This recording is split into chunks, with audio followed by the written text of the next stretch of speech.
আমি এখানে ইংরেজি ডিপার্টমেন্ট 12 ব্যাচের স্টুডেন্ট।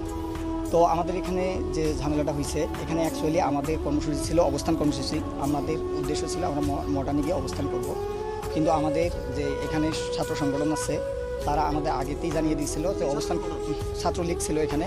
তো ওরা আমাদের জানিয়ে দিছে যে এখানে হচ্ছে আপনাদের অবস্থান কর্মসূচি করা যাবে না, আপনারা হচ্ছে পদযাত্রা করেন।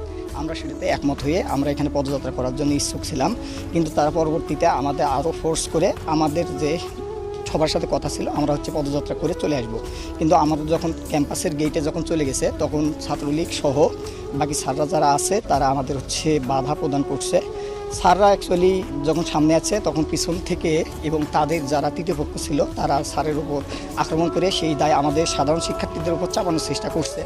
এই রকম যে আন্দোলন থাকে সেই আন্দোলনগুলোতে বরাবরই ছাত্র তৃতীয় পক্ষ ঢুকে এবং সাধারণ শিক্ষার্থীদের উপর দায়